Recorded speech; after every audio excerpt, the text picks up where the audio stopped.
erreurs que moi j'ai pu remarquer que les personnes autour de moi ont eu à commettre ou continuent à commettre. Donc, premièrement, il y a négliger la mise en page.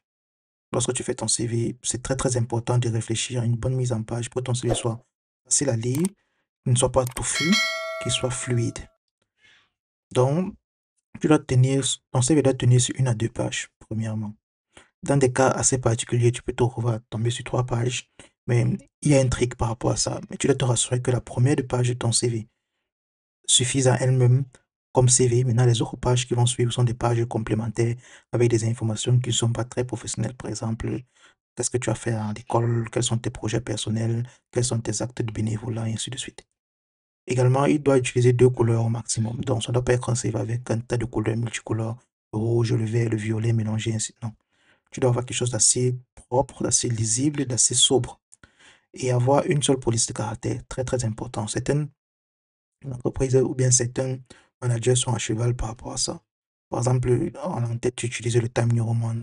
Dans le body, tu utilises le sans sérif. Dans la barre qui est à droite, par exemple, sur cette image ici, tu utilises, je sais pas, le courrier. Ça c'est pas logique. Donc, tu dois te rassurer des polices, tu dois te rassurer également de la taille des écritures. Tu n'as pas quand même écrit un texte normal en 12 pixels. Après, tu vas écrire à 15 pixels. Après, tu te écrire à 17 pixels, par exemple. C'est tous ces points-là qui font parfois le CV d'une personne peut paraître non professionnel. Et à cause de ça, on te met de côté directement, sans avoir même analysé quels sont tes points forts et si tu passais pour le poste ou pas. Donc, il faut également avoir des paragraphes bien espacés. On va voir plus tard comment faire cela, mais un truc par rapport à ça, c'est d'utiliser des bullet points. Au lieu d'écrire des tas de textes qui fatiguent les yeux, il faut avoir en fait cette habitude-là de résumer les choses en bullet point et utiliser le moins de mots possible. Ensuite, une autre erreur, c'est de ne pas mettre sa photo. Généralement, c'est pas obligé de mettre une photo dans ton CV, mais c'est conseillé. Le CV avec photo ont plus de chances d'être retenu parce qu'une photo permet de révéler sa sympathie et attirer plus d'attention. Donc, par exemple, si c'est que tu n'as pas de photo dans ton CV, c'est plus facile pour un manager ou bien pour une personne du human resources de te recaler. Mais pourtant, lorsque tu as une photo et que dans ta photo, tu parais sympathique, ça devient plus difficile parce que là, elle rattache en fait ce CV à une personne existante. Pourtant, lorsqu'il n'y a pas de photo, ton CV est un document comme les autres et il n'y a pas de pitié, il n'y a pas de remords à te chasser, quoi. Donc, pour augmenter vos chances, moi, je conseille d'ajouter une photo propre. Ça n'a pas besoin d'avoir été prise dans un studio professionnel où tu as payé 500 € pour avoir la photo. Non, tu peux prendre, nos jours, les téléphones suffisent. Tu demandes à quelqu'un de te filmer, tu te filmes bien, un peu comme on peut voir sur l'exemple à gauche. Tu prends une photo très propre, sobre, où tu es bien habillé, où on te voit. Et encore une fois, une photo dans laquelle tu peux susciter de la sympathie, donc tu ne vas pas être fâché sur la photo en fait. Et il est extrêmement important d'utiliser une photo professionnelle. Ne surtout pas utiliser des selfies, par exemple. Donc, c'est vrai, c'est bien beau de mettre une photo, mais pas n'importe quelle photo. Donc, tout ce qui est selfie, on va voir que tu as arrêté toi-même le téléphone, tu as soulevé, tu t'es pris en photo. Non, ça ne passe pas. Ça fait que tu n'es pas professionnel, tu n'es pas sérieux. Donc, c'est encore un point pour lequel on peut te recaler sans avoir encore lu quelles sont tes compétences et qu'est-ce que tu as eu à faire, est-ce que tu connais faire telle ou telle chose. Le prochain point, c'est l'absence de titre. Généralement, c'est conseillé de mettre un titre. Vous pouvez voir sur l'image à gauche encore. Essaie de mettre une flèche sur le titre pour cette personne. Cette personne a directement dit que comme titre pour elle, elle est UX designer. Donc, ça oriente en fait la personne vers qu'est-ce que tu veux faire. Donc, ça peut être compliqué d'en trouver un lorsqu'on n'est pas encore spécialisé dans un domaine, ça c'est vrai. Mais il faut toujours essayer de réfléchir quel est le titre qui peut passer de façon générale avec moi. Par exemple, le nom de votre formation ou de votre filière d'études, c'est pas vraiment un titre. Donc, tu dois réfléchir. Si c'est que tu es informaticien, tu peux dire, OK, généralement, je fais dans le web Entwicklung, je fais également dans le software Entwicklung. Donc, comme tu peux mettre web/software Entwickler ou web/software developer. Donc, il faut mettre le titre du poste pour lequel tu veux postuler. Et à chaque fois que tu postules, tu sais que ça ne passe vraiment pas bien, que tu as changé de domaine, il faut te rappeler de partir changer dans ton CV. Je prends un autre exemple encore. Supposons que tu postules hum, pour être développeur, mais dans ton CV, tu as mis ici là que tu es, je sais pas, machine and power. Ça ne passe pas, par exemple. Bien, tu as mis que tu es électrotechnique, mais tu es en train de postuler pour un job dans lequel tu vas être Henry Club. Donc, on va croire que tu ne sais pas vraiment ce que tu veux, ou bien tu as postulé en masse, et parmi les postes pour lesquels tu as envoyé ton CV, il y avait ceux de électrotechnique et tu es tombé pour ceux de Henry Club, tu as toujours envoyé le même CV, tu n'as pas pris la peine vraiment de sélectionner. Donc, encore une fois, ça montre que tu ne sais pas ce que tu veux. Donc, un CV n'est pas un fichier qui est amené à être statique. Donc, il est amené à changer chaque fois. Et dépendamment du poste pour lequel vous allez avoir les yeux, vous allez également devoir un peu essayer d'ajuster votre CV. Bon, en 4, il faut mettre les expériences en ordre chronologique. Ça, c'est une erreur. Donc, généralement, on n'attend pas de vous pour mettre les expériences, par exemple, votre expérience académique. Comme métier, j'ai commencé à la maternelle, après je suis parti au primaire, ensuite je suis parti au lycée ou bien au collège, ensuite je suis parti à l'université. Non, ça doit être l'inverse. Ça doit être, j'ai été au lycée, à l'université, ou bien j'y suis. J'ai également fait ça, et ainsi de suite. Donc, ça va aller du plus récent au plus vieux. Pourquoi? Parce que le recruteur, lui, il s'intéresse à ce qu'est-ce que tu as fait récemment. Quelle est ton expérience la plus récente, que ce soit expérience académique ou bien expérience de travail. Donc, tu as peut-être, je sais pas, 10 points d'expérience. Et l'expérience la plus récente, tu peux la mettre loin au fond. Ça nécessite plus de travail pour lui de chercher en fait la dernière expérience et de lire du bas vers le haut. Donc, le mieux, c'est que directement toi-même, tu réordonnes ton CV et tu mets tes expériences les plus récentes en haut, en allant maintenant à la moins récente. Donc, les recruteurs veulent connaître vos expériences les plus récentes vers celles les plus anciennes. Ça, c'est un point très, très, trop important même. Surtout quand tu as déjà beaucoup d'expérience. Quand tu as encore une seule, deux, ça va. Et quand ça devient beaucoup, il faut vraiment penser à ça et ordonner et mettre de la plus récente à la plus ancienne. Une autre erreur, c'est de lister les expériences au lieu de parler des résultats. Hum, Ici, j'ai essayé de donner un petit exemple sur ce que je vais par là dire. Donc, il est important de plus s'axer sur les résultats obtenus et ne pas hésiter à donner des informations chiffrées.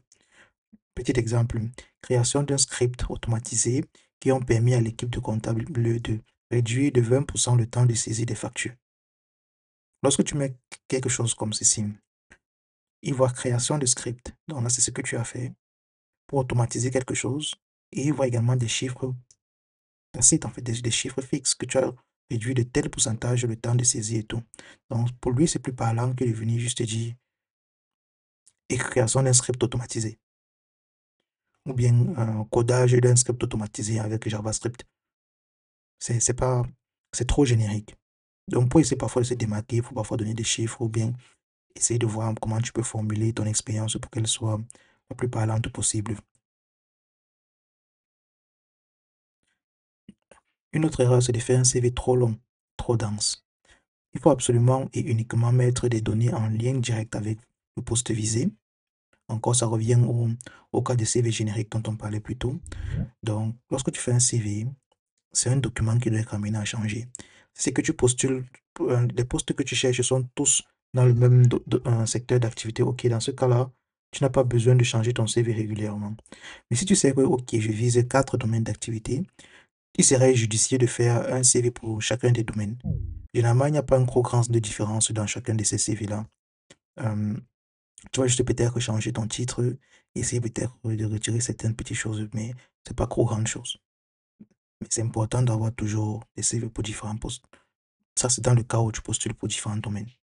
Également, euh, un autre conseil que je peux donner là, c'est également d'avoir le CV en allemand et en anglais pour ceux qui vivent en Allemagne.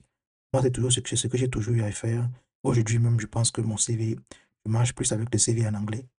Et le CV en allemand, je l'ai un peu délaissé parce que dans le monde du travail, la langue internationale, c'est l'anglais.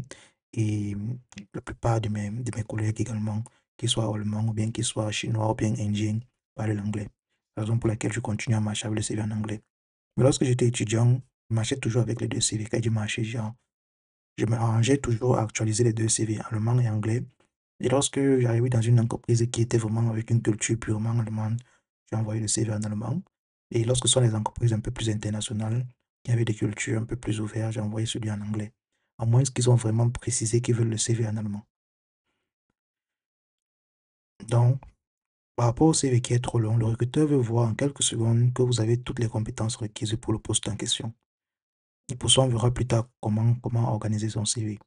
Et vous devrez donc éviter de surcharger votre CV avec des informations non pertinentes. Donc, tout ce qui n'est pas pertinent, vous le mettez de côté. Par exemple, où est-ce que vous avez fait l'école maternelle? C'est pas intéressant pour le recruteur. Où est-ce que vous avez étudié au primaire? C'est pas intéressant. Pouvez encore laisser encore pour le collège, mais même là-bas, c'est pas toujours très intéressant. Vraiment, tu peux me laisser que j'ai fait les cours de langue, de telle année en telle année. J'ai fait université, la licence, de telle année en telle année. J'ai fait le master de telle année en telle année. J'ai fait le doctorat de telle année en telle année. Aussi, c'est que ton CV est encore vide, d'accord, tu peux ajouter peut-être pour le lycée. Encore une fois, ça l'intéresse pas trop de savoir en quelle année tu as commencé, en quelle année tu as fini le lycée. C'est pas très important. Mais pour les cours de langue, c'est quand même important parce que tu es en Allemagne et il aimerait savoir combien de temps tu vas prendre pour faire les cours de langue. Tu parles bien allemand. Donc, c'est à vous de simplifier la tâche au recruteur et faire en sorte que ton CV soit vraiment fluide, que lorsqu'il arrive, en quelques minutes, il arrive à extraire les points importants sans avoir à se perdre, sans avoir mal aux yeux parce qu'il y a un tas de textes, un tas d'écritures partout. Septième erreur, c'est faire des fautes sur son CV. Donc, il est, de nos jours, du moins, inadmissible d'avoir une faute sur son CV. Pourquoi? Parce que avec tous les outils qu'on a dans notre navigateur, normalement, de façon automatique, lorsque tu écris quelque chose, ça te dit s'il y a la faute dessus ou pas. Donc, tu dois prendre la peine de relire ton CV et voir si que tu n'as mis aucune faute. Parce qu'avoir des erreurs d'orthographe ou des informations mal saisies, exemple, oublier un chiffre dans son numéro de téléphone, c'est préjudiciable parce que supposons que dans l'entreprise, là, lorsqu'on a ton CV et que ton profil est intéressant, on veut t'appeler directement. Sauf que ton numéro de téléphone, tu as fait l'erreur dessus. Là, c'est toi qui entends parce qu'on va essayer de te joindre, on ne pourra pas te joindre. Donc, vraiment, prendre la peine de relire à chaque fois son CV plusieurs fois et voir, se rassurer qu'il n'y a aucune faute. Donc, il faut donc, on fait toujours plus attention aux erreurs des autres qu'aux. Donc, le conseil ici que je peux donner, c'est lorsque tu as fait ton CV et que tu es sûr de toi, ne prends pas ça, tu pars directement postuler avec. On va lui à deux, trois personnes, tu demandes à ces personnes-là également de lire et de te donner des feedbacks. Généralement, ces personnes-là sont plus en même à découvrir des fautes que toi. Parce que lorsque toi, tu as fait le CV et tout, peut-être tu es fatigué, tu n'as plus envie de relire dans les détails, tu n'as plus envie. Envoie ton CV à deux, trois personnes. Les personnes essayent de lire, elles te donneront leur feedback et tu vas voir maintenant qu'est-ce que tu peux modifier. Est-ce que ton CV est trop surchargé? Est-ce que tu as eu à faire des fautes? Est-ce qu'il y a tel lien que tu as mis qui ne marche pas, ainsi de suite. Donc, autre erreur vite fait, mentir dans le CV. Par exemple, la durée de vos emplois précédents, vos qualifications. C'est préjudiciable dans la mesure où ça peut arriver que certaines entreprises prennent la peine de se renseigner sur hum, vos qualifications précédentes. Donc, ils prennent la peine carrément d'appeler vos anciennes entreprises pour se rassurer que vous avez effectivement travaillé là-bas. Donc, ça sert à rien vraiment parfois de mentir parce que généralement, les Allemands, quand ils découvrent que tu mens sur quelque chose, ils vont te dire qu'ils n'ont plus confiance en toi. Et qu'est-ce qui prouve que dans le futur, tu ne vas pas mentir sur autre chose. Et à cause de ça, automatiquement, on peut te refuser le job. Donc, également, avoir un CV générique. Il peut parfois être mal vu par le rédacteur car des notes que vous n'êtes pas donné à fond en fait pour le poste. Donc, pour éviter les CV génériques, on va voir comment le faire lors de la session live. Mais il faut toujours essayer de se démarquer. Essayer de ne pas avoir un CV très plat, essayer d'avoir un CV intéressant à lire et qu'on puisse également voir que les éléments de votre CV vont ensemble en fait. Par exemple, tu ne peux pas faire informatique et dire que tu as fait des student en électrotechnique pour connaître comment on fait les branchements. Ça ne va pas. Ça prouve que techniquement, tu ne sais pas ce que tu veux. Donc, pour les étudiants désireux d'obtenir avec student, envoyer un CV générique n'est pas, ça peut être toléré encore. Mais pour ceux qui veulent vraiment travailler comme Vollzeit Mitarbeiter, ce sont des erreurs qui sont assez fatales. Donc, il faut toujours chercher à être structuré et avoir un CV le mieux structuré possible.